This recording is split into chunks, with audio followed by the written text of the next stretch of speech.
What if I told you that a single mistake born of pride destroyed a 1,000-year-old empire in a single day?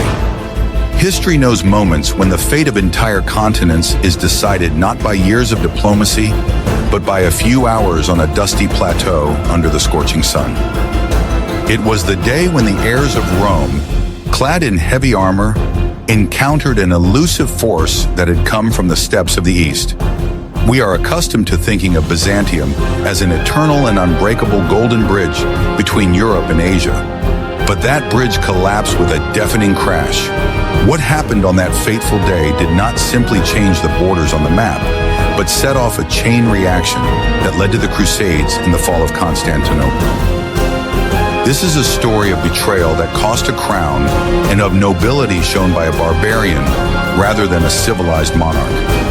Watch the video to the end to find out how the emperor of the world's greatest power ended up on his knees in the dust, and why that moment marked the beginning of the end for the entire Christian East.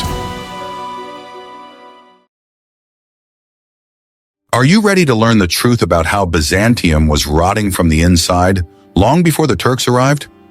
In the 11th century, Constantinople was a dazzling facade that hid the rotten foundations of the state apparatus.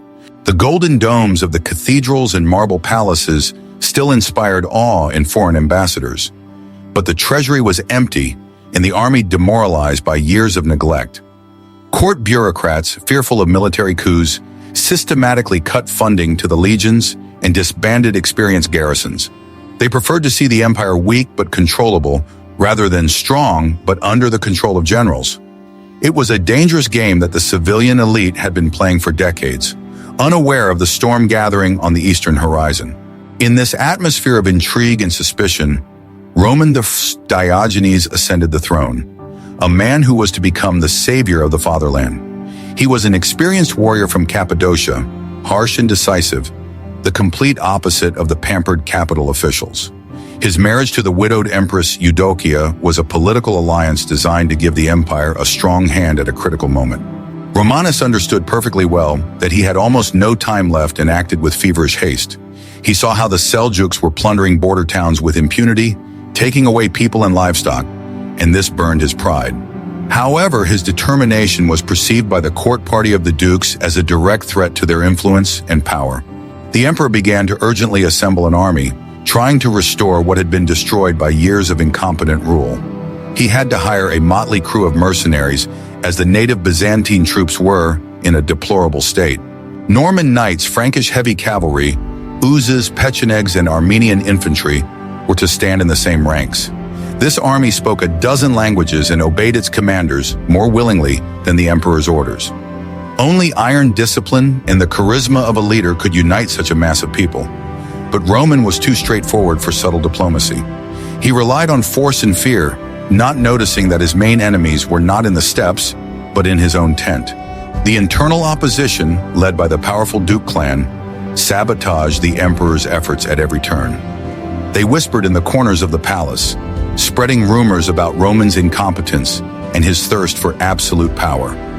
For them, the emperor's defeat in the war would be a more desirable outcome than his triumphant return with victory. Andronikos Doukas, the nephew of the former emperor, was given command of the army's reserves, which was a fatal mistake on Romanus's part. This appointment was an attempt at reconciliation with the opposition. But in reality, the emperor had handed a dagger to someone who dreamed of stabbing him in the back. Trust in Byzantine politics was a currency that had long since depreciated and gone out of circulation. The military campaign of 1071 was planned as a grandiose response to the audacity of the Seljuks. Roman gathered a huge army for those times, whose strength, according to various estimates, reached from 40 to 70,000 men. It was a formidable force capable of crushing any enemy in direct combat. A huge convoy of siege engines and supplies stretched for many kilometers, raising clouds of dust. The emperor wanted not only to defeat the enemy, but to permanently discourage the nomads from crossing the empire's borders. He was confident in the superiority of his heavy cavalry and disciplined infantry over the light horsemen of the east. However, this confidence was based on outdated ideas about war and the enemy. The Byzantine military machine was designed to counter the Arab caliphates with their cities and fortresses. The Seljuks, on the other hand, were a completely different force, fluid and elusive, like sand in the desert.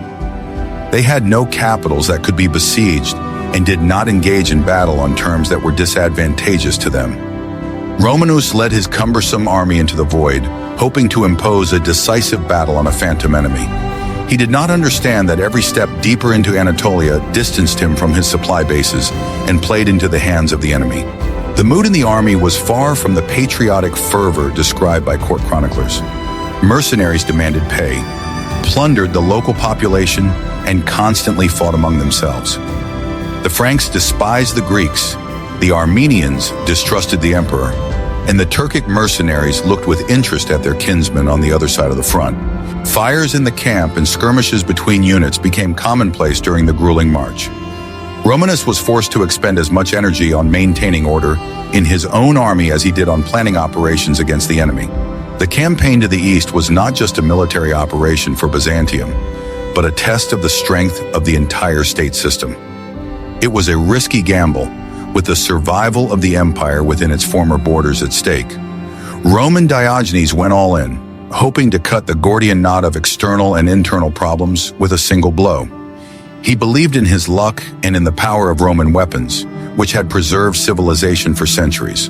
But history often punishes those who confuse their desires with reality and underestimate the treachery of those close to them. I'm really interested to hear your thoughts on this situation. What do you think about the emperor's decision to entrust his rear to his political opponents? Was it foolish or a necessary measure? Let me know in the comments. And don't forget to subscribe to the channel so you don't miss out on other historical mistakes. Guess what happened next when the man who changed the fate of Asia entered the scene? While Roman Diogenes led his legions eastward, he was met by an enemy whom the Byzantines called a barbarian, but who possessed the mind of a subtle strategist. Alp Arslan, whose name translated as Brave Lion, was the second sultan of the Seljuk dynasty and ruler of a vast empire. His empire stretched from the banks of the Oxus to the Tigris, uniting many tribes and peoples under the banner of Islam. He was a warrior of the steppes, accustomed to life in the saddle, but at the same time he valued science and the art of statecraft.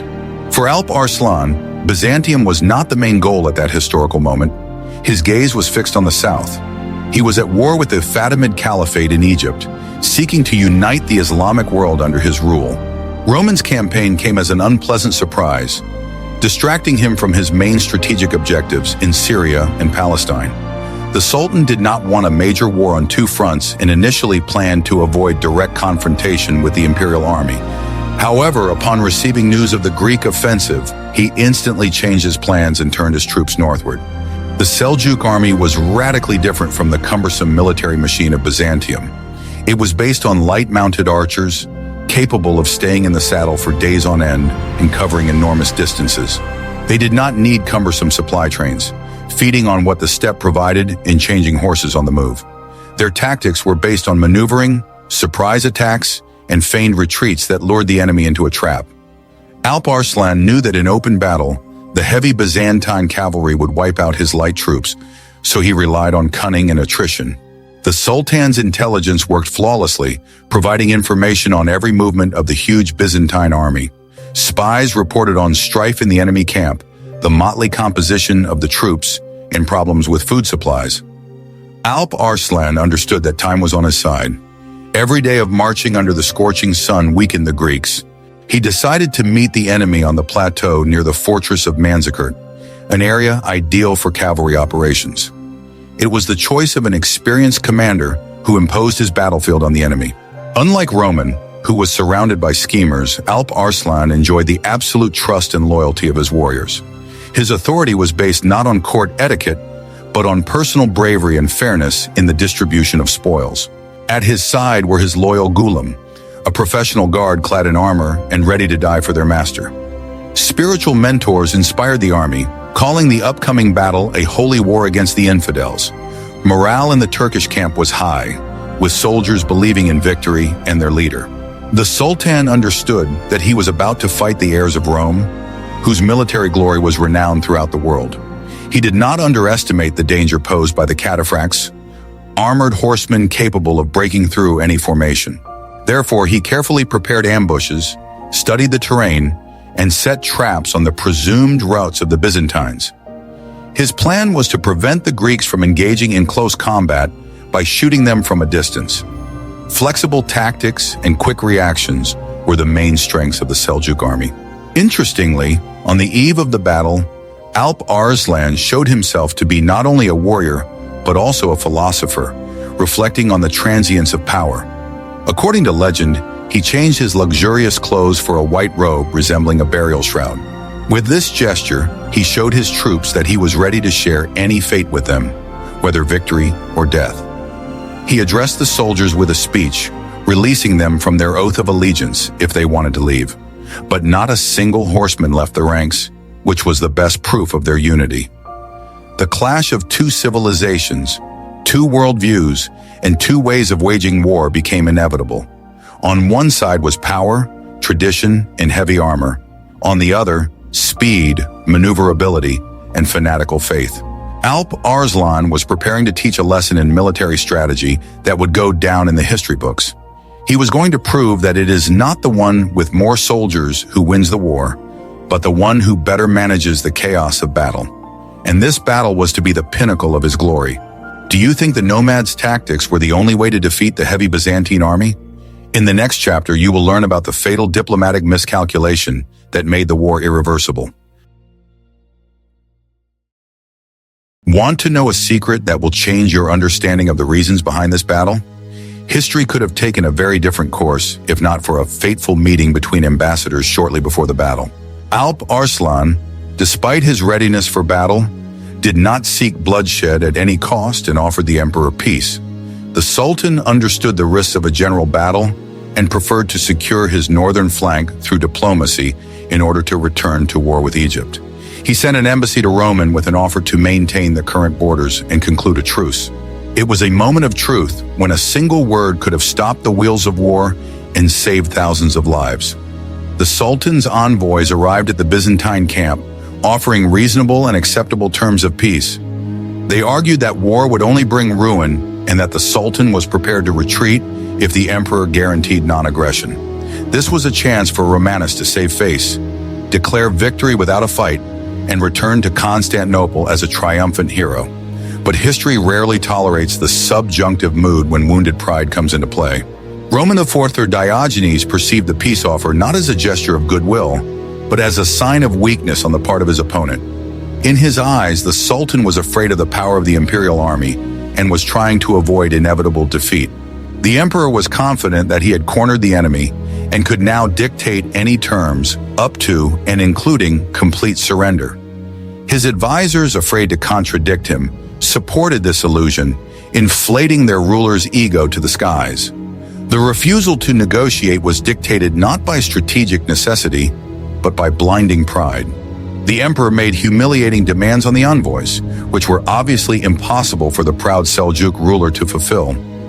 He demanded the surrender of all key fortresses and the Sultan's complete submission to the Byzantine crown. Roman behaved as if victory was already in his pocket, and he was only discussing the details of the surrender.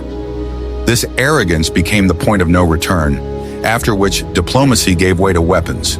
The envoys left with heavy hearts, realizing that battle was inevitable. Upon receiving Roman's reply, the Sultan realized that there was no turning back and turned to higher powers for support. The emperor's refusal gave him free rein and turned the war into a struggle for survival and honor. While Roman celebrated his diplomatic victory, Alp Arslan mobilized all his resources for a decisive strike. The Byzantine emperor unwittingly united the enemy ranks, giving them the moral right to wage a merciless war. He had trapped himself, and there was only one way out: across the battlefield. The Byzantine camp was filled with euphoria, mixed with the anxiety of experienced veterans who sensed something was wrong. Many understood that underestimating the enemy was the first step to defeat, but the voices of reason were drowned out by the noise of approval. Roman was convinced that he was pursuing a fleeing enemy, unaware that he was walking straight into a trap. He ordered the army to prepare for an offensive, ignoring warnings from scouts about strange movements of Turkish cavalry. Pride blinded him, preventing him from seeing the obvious signs of danger. The rejection of peace was the very mistake that determined the fate of the empire for centuries to come. If Romanus had shown flexibility, Byzantium could have retained its possessions in Asia Minor.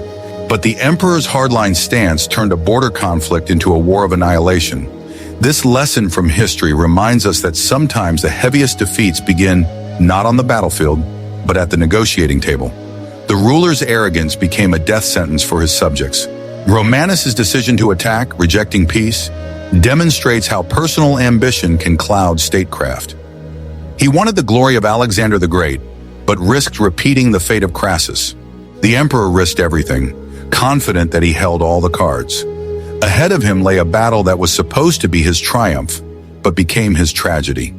Don't forget to like if you enjoy analyzing the psychological aspects of history. What I am about to show you is forbidden in 12 textbooks on tactics as a gross mistake. Approaching Lake Van in the fortress of Manzikert, Roman made a decision that still baffles military historians.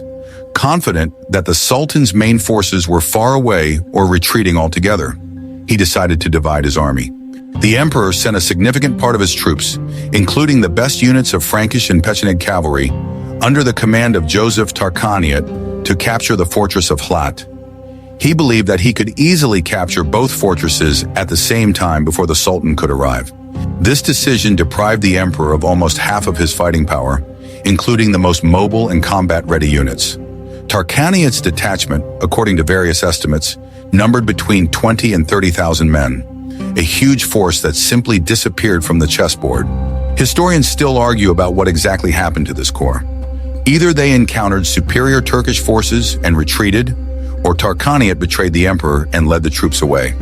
The fact remains, at the decisive moment of the battle, these soldiers were not there. Roman remained with a reduced army, unaware of this. The emperor approached Manzikert and easily captured the fortress, which only strengthened his confidence in the correctness of his actions. The garrison surrendered almost without a fight, and this was taken as a good sign. Romans set up camp on the plain, awaiting the return of Tarkaniot's corps with news of the capture of Kilat. He did not suspect that Alp Arslan's main forces were already dangerously close, hidden by the folds of the terrain. The emperor's intelligence was extremely poor, failing to notice the huge enemy army right under his nose. The terrain around Manzikert was a vast steppe plain surrounded by mountains, an ideal theater for light cavalry. There was nowhere to hide from arrows and sudden raids, and every hill could conceal an ambush. The Byzantine army, accustomed to regular formations, felt uncomfortable in this open space. The wind kicked up clouds of dust that got in their eyes and stuck in the joints of their armor, wearing out both men and horses. It was as if nature itself was warning the strangers that they had entered hostile territory. When the first advance units of the Byzantines encountered the Turkish cavalry, they mistook them for small reconnaissance groups. The commanders reported minor skirmishes to the emperor, not realizing the scale of the threat. Romans, still believing that the Sultan was far away, sent small forces against them, which were quickly destroyed or scattered. It was a classic bait-and-switch tactic, and the experienced warrior fell for it like a novice. He fed his army to the enemy in pieces instead of gathering it into a single fist.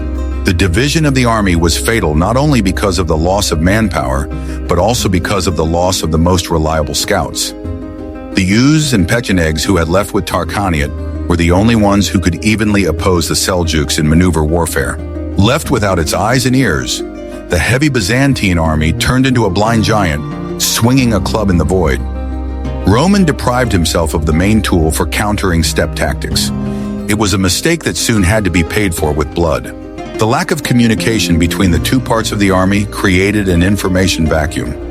Roman waited for reinforcements that would never come and made his plans based on false assumptions. While he was setting up camp and celebrating the capture of Manzikert, the ring around him was beginning to tighten. Sultan Alp Arslan watched the enemy's actions and probably could not believe his luck. The enemy had handed him victory on a silver platter, dividing their forces in the face of a superior opponent. The realization of their mistake came too late, when the horizon was already darkened by thousands of horsemen under the banners of Islam. The division of the army at Manzikert became a textbook example of how not to act in uncertain circumstances. This decision doomed thousands of soldiers to death and the empire to disaster. It showed that even a brave commander can be a poor strategist. Did you know that dividing forces before battle is considered one of the most serious mistakes in military strategy? In the next chapter, you will learn how the weather and terrain became allies for one army and a curse for the other. The beginning of the battle was nothing like the grand battles of the past with their clear front lines. It was chaos, consisting of hundreds of small skirmishes, raids, and feigned retreats. Turkish archers swarmed in, showering the Byzantine formation with a hail of arrows, and instantly jumped back, avoiding close combat. Heavy cataphracts, clad in iron, tried to pursue them, but only swallowed the dust from under the hooves of fast steppe horses. The sun beat down mercilessly, turning the armor into red-hot furnaces and exhausting the soldiers even before the main battle began. The Byzantine infantry stood under a hail of arrows, unable to respond. Their large shields provided protection, but the constant tension and inability to strike the enemy undermined their morale. Men fell, struck by arrows that found gaps in their armor, but the formation remained unbroken. Roman tried to organize counterattacks, but each time the Turks slipped away like water through his fingers, luring their pursuers further and further away from the main forces. It was an exhausting game of cat and mouse, with the role of the mouse falling to the huge imperial army. Sultan Alp Arslan commanded the battle from a hilltop, which gave him a view of the entire battlefield. He used the traditional nomadic tactic of the crescent, enveloping the enemy's flanks and constantly threatening to surround them. His warriors did not seek to break through the enemy's ranks with a spear thrust. They sought to wear them down, bleed them dry, and deprive them of their will to resist. Arrows obscured the sun, and battle cries and the sound of drums created a continuous, oppressive roar. By midday, thirst had become agonizing for the Byzantine soldiers. The camp's water supplies were running low, and it was impossible to reach the sources under enemy fire. The dust kicked up by thousands of hooves clogged their lungs, obscuring their view of their commander's orders and preventing them from orienting themselves on the terrain. The army found itself in a ring of fire, cut off from water and supplies, in open terrain, exposed to enemy fire. Every hour of delay worked against the emperor, whose men were losing strength with every passing minute. On the right flank of the Byzantines, the situation became critical when some of the Uzu mercenaries defected to the enemy.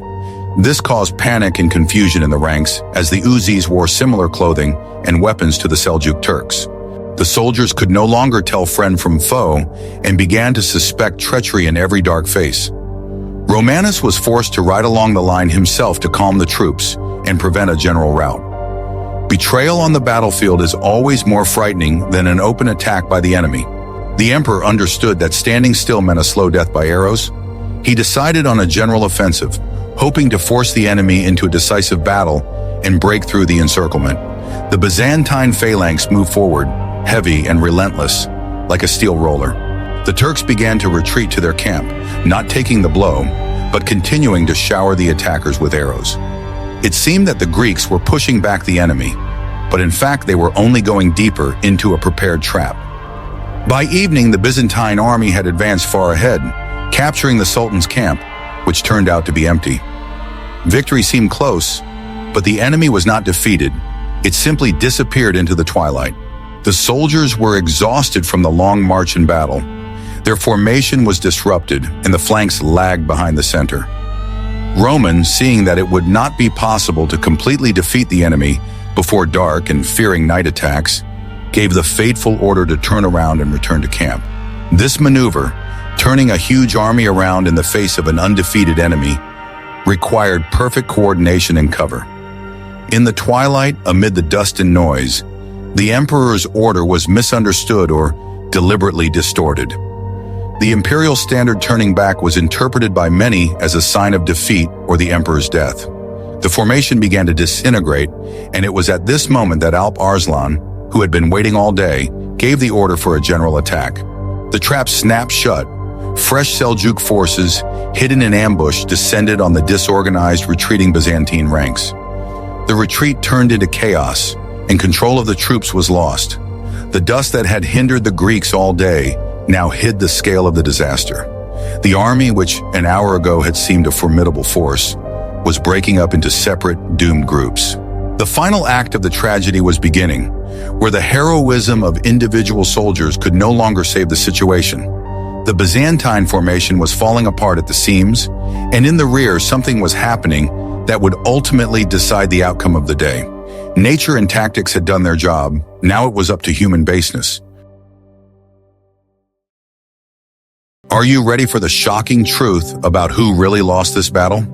At the moment when Roman Diogenes gave the order to retreat and the Turks launched their counterattack, the fate of the empire depended on the reserve corps.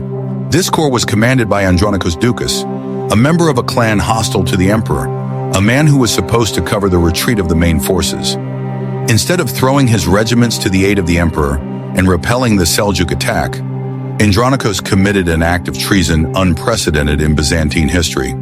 He simply turned his troops around and led them away from the battlefield, declaring that the emperor had been killed and the battle lost. It was a cold-blooded, calculated decision, dictated by political hatred rather than military necessity. Andronicus saw that the imperial standard was still flying and that the battle was continuing, but he chose to destroy his rival at the cost of the army's destruction. The departure of the reserve left the rear of the Byzantine army completely open to attack by the Turkish cavalry. The soldiers, seeing their cover retreating, panicked, deciding that all was lost. A chain reaction of fear spread through the ranks faster than wildfire. The Armenian contingents and other mercenaries, seeing the reserves flee, also began to leave the battlefield. They had no intention of dying for an emperor who had been betrayed by his own generals. The army fell apart before their eyes. The right flank was crushed, the left tried to break through on its own, and the center, where Roman was completely surrounded. Duca's betrayal turned a difficult tactical situation into a catastrophic defeat. Seeing a significant part of the enemy army fleeing, the Turks increased the pressure on those who remained. They cut off the troops from each other and destroyed them one by one. The cries of the wounded, the neighing of horses, and the clanging of metal merged into a terrifying symphony of death. In this chaos, there was no room for tactics or strategy, only a desperate struggle for life. The traitors rode to Constantinople to announce the emperor's death and seize power, leaving their comrades to die. With his actions, Andronicus Ducas signed a death warrant not only for thousands of soldiers, but also for Byzantine Anatolia itself. His desire to destroy Romanus was stronger than his duty to the empire and the Christian world. This act became a symbol of the moral decay of the Byzantine elite, who put their personal interests above those of the state. History has judged him harshly, but at that moment he considered himself the winner in the political game. The betrayal was the very stab in the back that Romanus had been warned about, but which he refused to believe until the very end. It showed that the empire's main enemy was within its walls, not outside them. The Battle of Manzikert was lost not because of the strength of the Turkish army, but because of the weakness of the Byzantine spirit. Internal divisions proved more deadly than the arrows of the nomads. The units that remained loyal to the emperor, the Varangian Guard and Roman's personal troops, continued to fight with the desperation of the doomed. They formed a defensive ring around their sovereign, fighting off enemies pressing in from all sides. But without the support of reserves, their fate was sealed.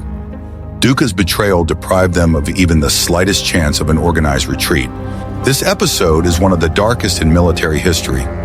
It teaches us that the unity of an army is more important than the quality of its weapons. No walls and no armor can save you if those who are supposed to cover your back are ready to stab you in it. Manzikert became a monument not only to military valor, but also to human baseness. Do you think Andronicus' actions can be justified by political struggle? Or is this pure treason against his homeland? In the next chapter, you will learn what fate befell the emperor, left alone with the enemy. When the dust from the retreat of the reserves settled, it became clear that the center of the Byzantine army was left completely alone. Roman IV Diogenes, realizing that all was lost, did not try to flee. He fought like a simple soldier, shoulder to shoulder with his Varangian Guard, elite warriors from the north, loyal to the end. His gilded armor and purple cloak made him the main target for every Turkish archer and horseman. Hell was raging around him, But according to chroniclers, the emperor showed miraculous bravery, personally striking down enemies with his sword. The Varangians, armed with heavy axes, formed a living wall around their master, cutting down horses and horsemen who tried to break through to the emperor. It was a bloody and hopeless battle, a handful of foot soldiers against a sea of cavalry. Arrows pelted their shields and helmets like hail on a roof, but the guards stood to the death. They sold their lives dearly, covering the ground with the bodies of their enemies. It was the last glimmer of Roman valor on the field of shame. The emperor's horse was killed, and he continued to fight on foot, wounded in the arm. Blood flooded his expensive clothes, but he refused to surrender, inspiring the remnants of his men by his personal example. For Roman, death in battle was preferable to captivity and the shame that awaited him at home. He sought death as a deliverance, throwing himself into the most dangerous places of the battle. But fate had another trial in store for him, one more painful than death by the sword. By evening, the defender's strength was exhausted. Almost all of the Varangians had fallen, and the circle around the emperor had shrunk to a few meters. The Turks, who had received orders from the Sultan to take the emperor alive, rushed at him en masse, disarmed him, and knocked him to the ground. The great Basileus, God's representative on earth, lay in the mud, pinned to the ground by the knees of ordinary soldiers. His helmet had been knocked off, his sword taken away, and his hands tied behind his back like a common criminal. The capture of the Roman emperor was an unheard of, impossible event that shook the foundations of the world as it was known at that time. No one could believe that the heir to the Caesars could fall into the hands of barbarians. The news of Roman's capture spread through the Turkish army like wildfire, causing jubilation and reverential awe. Soldiers flocked to see the fallen giant they had feared for so many years. Romanus, wounded and humiliated, was dragged across the battlefield to the Sultan's tent. He was pushed and showered with ridicule, but he remained silent and dignified, even in chains. This journey became his Calvary, the end of his reign and the end of the era of Byzantine greatness. He walked on land that had belonged to him that morning, but was now enemy territory.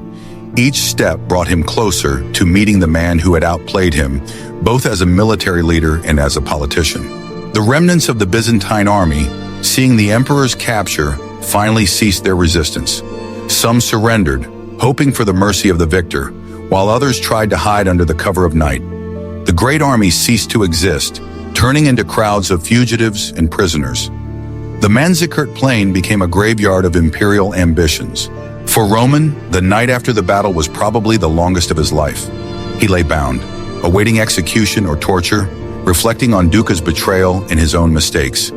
He did not know that he was about to have an encounter that would become legendary and show the world an example of unexpected nobility. But at that moment, he felt only the bitterness of complete and utter defeat. The emperor's capture symbolized the fall of the very idea of Rome's invincibility. It was a sign to the whole world that the old order had collapsed and a new power had risen in the east. The empire lost not only its army and territory, but also its sacred status.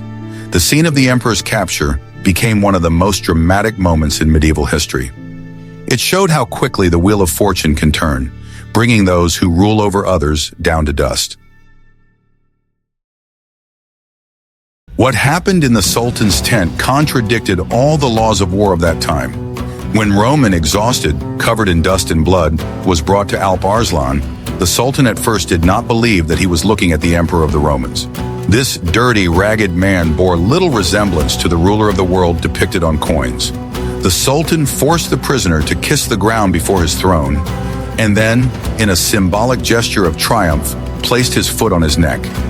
It was a moment of complete humiliation, a demonstration of the victor's absolute power over the vanquished. However, after performing this ritual, Alp Arslan abruptly changed his anger to mercy. He ordered Romanus to be lifted up, his hands untied, and given water. The Sultan seated the emperor next to him, treating him not as a prisoner, but as an honored guest. A dialogue began that went down in history as an example of chivalrous treatment of an enemy. Alp Arslan asked Roman, "What would you have done to me if I had been your prisoner?" Roman, without hiding the truth or trying to flatter him, replied harshly, "I would probably kill you or drive you in chains through the streets of Constantinople, subjecting you to a cruel execution." This answer struck the Sultan with its honesty. Instead of getting angry, Alp Arslan smiled and said, "My punishment will be much more severe. I forgive you and set you free." These were not the words of a barbarian, but of a wise man who understood that a life burdened with defeat and shame can be harder than death. The Sultan and the Emperor spent several days in conversation, discussing the terms of peace and the future of their relationship. Alp Arslan did not demand the impossible. He asked for a ransom, the return of several fortresses, and a dynastic marriage between their children. The terms were surprisingly lenient for such a crushing victory. The Sultan understood that he needed a stable neighbor to the west, not the chaos of civil war in Byzantium. The Sultan's attitude toward the captive emperor caused shock and respect among his contemporaries. He ordered that Romanus be given money for the journey, provided an escort for his protection, and even presented him with a robe symbolizing friendship. Alp Arslan showed a generosity that was foreign to many Christian rulers of the time. He saw Roman as his equal, a man who had simply been unlucky. This episode shows that even in a cruel era of war, there was a concept of honor and respect for a worthy opponent. Two rulers representing different worlds and religions were able to find common ground on the ruins of battle. The treaty concluded between them could have ensured peace for decades if its terms had been fulfilled. But fate decreed otherwise. Roman left the Seljuk camp with mixed feelings. He was alive and free, but his soul was crushed by the burden of responsibility for the destruction of the army. He was returning to a country where he had already been written off and where enemies far more dangerous than the Turks awaited him. The Sultan had given him his life, but he could not give him back his power. Alp Arslan's generosity was the last bright spot in the life of Roman Diogenes. It was a strange friendship, born in the blood and ashes of Manzikert. History remembers this moment as a meeting of two great personalities, one at the peak of glory and the other in the depths of despair. The agreement with the Sultan was a chance to save the empire, but in Constantinople it was perceived differently. For Roman's enemies, his return was a nightmare, and they were ready to do anything to prevent him from returning to the throne. This dialogue in the tent reminds us that humanity can manifest itself in the most unexpected circumstances, and sometimes the mercy of an enemy hurts more than his sword. Roman IV of Diogenes returned home hoping to gather the remnants of his loyal troops and restore order, but no one was waiting for him. In Constantinople, as soon as news of the defeat arrived, the Ducas clan staged a coup. They declared Roman deposed and proclaimed Michael VII Ducas the new emperor. The traitors who had abandoned the army to die at Manzikert now seized power, using the disaster as a springboard for their ambitions. The return of the legitimate emperor threatened them with retribution, and they decided to act without mercy. A short but brutal civil war began. Roman, with an agreement with the Sultan and the support of part of the army, attempted to regain the throne. But his forces were depleted, and the morale of his supporters was undermined. Fresh troops were thrown against him under the command of Andronikos Ducas, the very man who had betrayed him on the battlefield. It was a cruel irony of fate. The hero fought the traitor, and the traitor won. Romanus was defeated and forced to surrender on the guarantee of personal safety. He was promised his life and monastic tonsure if he renounced the throne. Believing the oaths of his enemies, he laid down his arms, hoping at least for a peaceful old age in a monastery. However, the victors had no intention of keeping their word. The fear of Diogenes' return was too great. What they did to Roman next became a stain of shame on the history of Byzantium. Despite promises of safety, he was captured and subjected to the barbaric procedure of blinding. This was done with such cruelty and incompetence that the former emperor suffered terrible wounds and infection. The man who had been spared by the barbarian sultan was maimed by his own subjects, civilized Christians. Blinded, sick, and broken, Romanus was exiled to the island of Proti in the Sea of Marmara. There, in a damp cell, without proper care, he slowly died in agony. His wounds festered, and his soul was filled with bitterness at the betrayal of his people. He died a few months after being blinded, forgotten by all except perhaps Sultan Alp Arslan, who sincerely mourned the fate of his friend and enemy. The death of Roman Diogenes put an end to the peace treaty with the Seljuks. Upon learning of the murder of the emperor with whom he had concluded an agreement, the Sultan considered himself free from any obligations. He declared that the treaty had been signed with an individual, not with the state that had killed its ruler. This opened the door to a full-scale Turkish invasion of Anatolia. The civil war unleashed by the dukes for power bled the empire even more than the Battle of Manzikert. Byzantium lost not only its army, but also its honor and its legitimate leader.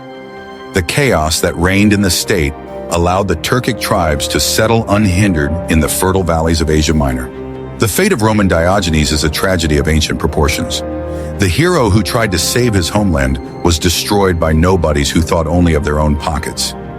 His martyrdom became a symbol of the moral collapse of Byzantium, foreshadowing its political demise. Roman's story serves as a reminder that the most terrible wounds are inflicted not by enemies, but by one's own people. His blinded eyes became a mirror of the blindness of the entire empire, which did not see the abyss beneath its feet.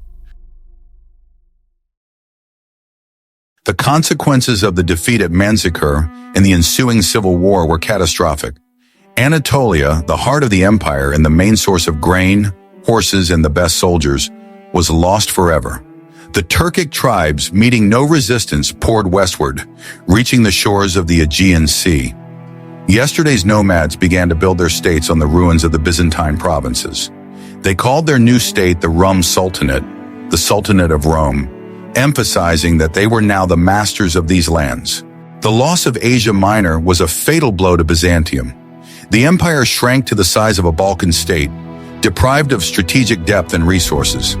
It survived for almost 400 more years, but it was a long, painful agony, not the life of a great power. Manzikert broke the backbone of Eastern Roman power, and it was never able to recover. The panic that gripped Constantinople forced the new emperors to seek help in the West. Desperate basileuses began writing letters to the Pope and European monarchs, begging for military support against the infidels. These appeals were heard, but the result was not at all what the Greeks had hoped for. Europe responded by launching the era of the Crusades. Manzikert set off a chain reaction of events that changed world history. Western knights came to the east not so much to save Byzantium as to pursue their own goals. The confrontation between Islam and Christianity reached a new global level. The Crusaders, passing through Byzantine lands, ultimately dealt a fatal blow to Constantinople in 1204, plundering the city they had come to defend. The Turkification of Anatolia changed the ethnic and religious map of the region forever. The Greek population was gradually assimilated or displaced, and Christian churches were converted into mosques. Asia Minor, the cradle of Christian theology, became the heart of the Turkish nation and Islamic culture. It was a tectonic shift of civilizations. The Battle of Manzikert became a lesson in how a single tactical error and political betrayal can turn the tide of history. It showed the fragility of even the most powerful empires in the face of internal strife and external passion. The East defeated the West not only by force of arms, but also by force of spirit and unity. Today, Manzikert, modern-day Malazgirt, is a symbol of Turkish national pride, a reference point in Turkish history. For Europeans, it is a reminder of the day when the gateway to Asia slammed shut before them for 1,000 years. The echoes of that battle can still be heard in the geopolitics of the region. We will never know what the world would have been like if Romanus Diogenes had accepted the offer of peace, or if Andronikos Doukas had not taken the reserve away. History knows no ifs, but we know for sure that 1071 was a watershed that divided eras. The old world died on that dusty plateau to give birth to a new one. The story of the Battle of Manzikert is not just a description of a military defeat, it is an anatomy of the collapse of a great power. We saw how the pride of the leader, the cunning of the elite, and the underestimation of the enemy merged into a perfect storm that destroyed Byzantium. Roman Diogenes lost not only to Alp Arslan, he lost to his own system, which was rotten from within. What do you think is more dangerous for a state? An external enemy at the gates or a traitor within the walls? Write your opinion in the comments. If you like this story, subscribe to the channel to learn more about the turning points in history that shaped our world.